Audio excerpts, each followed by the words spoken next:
these citizens of Haiti are blessed with liberty. Haiti is part of the island of Hispaniola. Was the second nation of the New World. On the other side of that island is the Dominican Republic.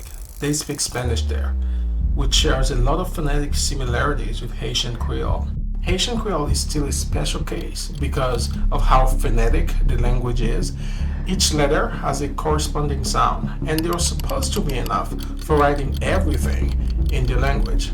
But I discovered that there are still some words that can't have a proper spelling because there's a letter missing in Haitian Creole. So we'll go through every possibility in our analysis to find this letter. We'll look through other languages and refer back to the French language, which is the mother language of Haitian Creole. We'll talk about written accents and their linguistic roles in shifting pronunciations until we get to the missing letter of the Haitian Creole alphabet. Haitian Creole is a very phonetic language with as many as 32 letters. That's 6 more than French or English, or 5 more than Spanish. These letters are supposed to represent every single sound that we make in Haitian Creole. That's why there are 32 units of sounds or phonemes for these 32 letters. We can talk about letters, sounds, phonemes, sound units, and all these things in Haitian Creole without actually talking about diagraphs. Let me show you what I mean. Let's say I want to say meat in Haitian Creole.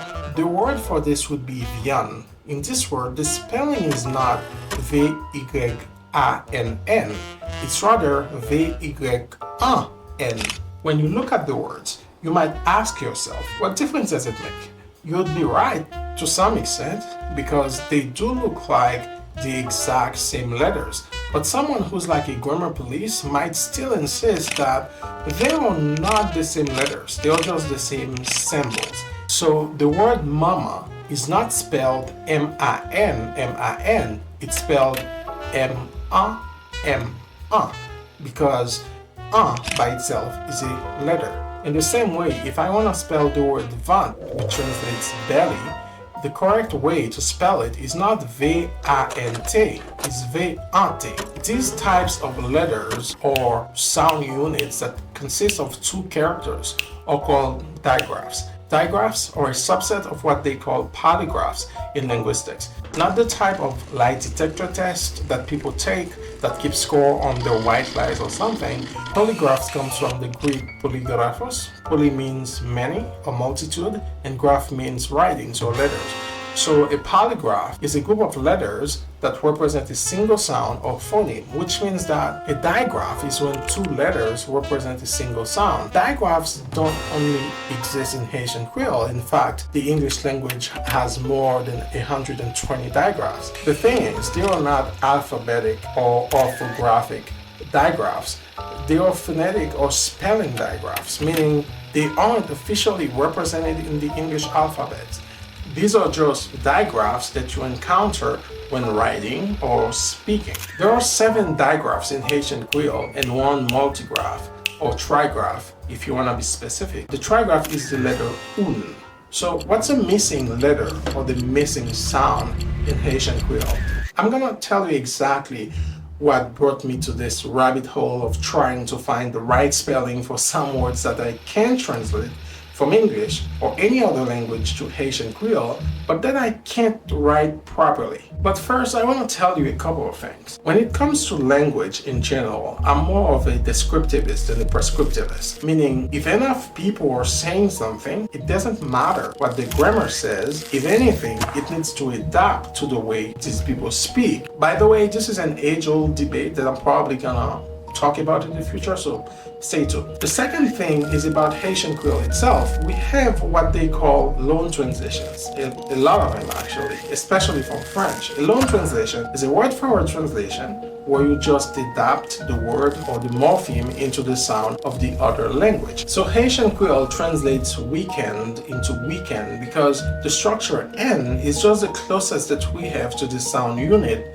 And in the same way, the word McDonald's is pronounced as McDonald. The same goes for computer, which is translated as compite. So the unwritten rule here is that everything that's translated into Haitian Creole, whether faithfully or adapted via a loan translation, is going to conform to the closest phonetic equivalent. That being said, if you want to translate words like zone, saxophone, cyclone, telephone, and so on, there's a pattern for this.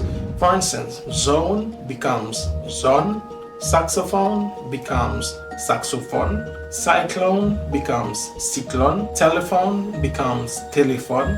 In all these translations, I'm using the letter O and the letter N to make the sound on at the end of each word. But now let's say I want to translate this French word, own, which is a unit of length for clothes equivalent to 46.79 inches. The Haitian Creole translation is loan. I don't know how to write that because it's not loan, it's loan. Similarly, the translation for drone is douane, the translation for clone is clone, the translation for yellow is jaune. So we have a problem. This problem is twofold. In order to write the translation for a word like clone in Haitian Creole, we would need two things. First, we'd need a long O sound. And secondly, we'd need an N sound that's pronounced at the end of the word. So what are our options? Let's say we want to translate the word drone. We could write it like this, D-W-O-N, which is pronounced as douane. Here, the second principle is satisfied, but the first one isn't. We could write it like this, D-W-O-N-N, but this is still incorrect because O plus N in Haitian Creole is pronounced like on. So we would have douane instead of douane. So the second condition is satisfied with the pronounced N, but the first one isn't. The third option that we'd have would be to write it like this, D-W-O-W-N. This is close, but it's still not what we say. We don't say douane, we say douane. There is no W sound after the O sound. And also, this is not a structure that we use in Haitian Creole. The fourth option would be to write it like this, D-W-O-U-N.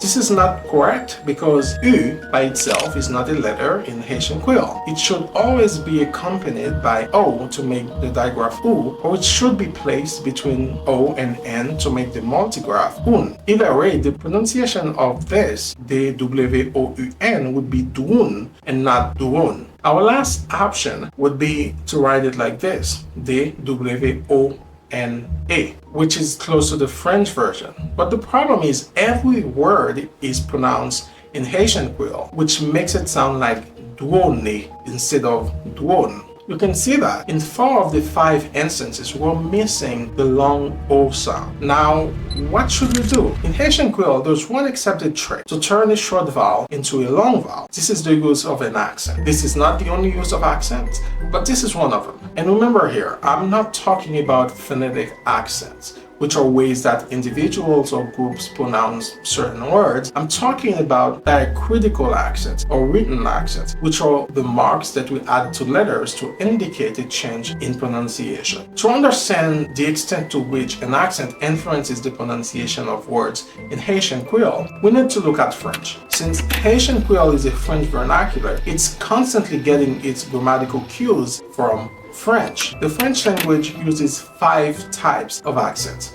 The acute accent, which is only used with the letter E. This accent transforms the sound E to A, like in words like été, école, and éléphant. We don't have the acute accent in Haitian Creole because our E already has the A pronunciation. So basically, it's seen as not necessary. In 1740, the Académie Française introduced the circumflex into the dictionary. The circumflex appears over the letters A, E, I, O, and U. For the most part, we find the circumflex on words that have lost their S's through translation. So you have the word tâche for task, hôpital for hospital, and bête for beast. If we compare French to other Romance languages, you can see that there are many words that have kept their S's while French basically replaced them with the circumflex. The circumflex also replaced some words that historically had 2 vowels. For example, âge became âge and bailler became bailler. The diagraphs or trema can appear over E, I, and U. This just indicates that this particular letter should be pronounced separately from the preceding vowel. So you'll find this accent in words like naive, Noël, aigu. The cedilla appears under the letter C and changes the pronunciation from a hard K sound to a soft S sound. So we'd say façon, way, garçon for boy, leçon for lesson. Then we have the grave accent, which appears over A, E, and U, mainly as a way to distinguish two words with the same spelling. For instance, in French, the verb to have in the third person is a without the accent, and the preposition to is translated as a with the accent. In both French and Haitian Creole, the grave accent makes the vowel e sounds like as in bed. For instance, we say père, mère in French, and in Haitian Creole, you'll find words like belle, coué, led, and bête, which means beast or animal. Another purpose that the grave accent has in Haitian Creole is to make a vowel stand alone and not merge with the following consonant and turn it into a digraph. For instance, if we want to translate the proper name Anne in Haitian Creole, we have to write it like this, Anne. The grave accent is necessary because without it, it's pronounced as Contrary to the examples given earlier, with the grave accent changing O into O, we can't use the grave accent to write douane. That would be just douane. So we'd have to use the acute accent found in French words like étudiant, étude, église, or élève. That leaves us with only one option. We need to add the letter O with the accent in the Haitian Creole alphabet. And finally, we can write words like douane, jaune, tourne, and clone.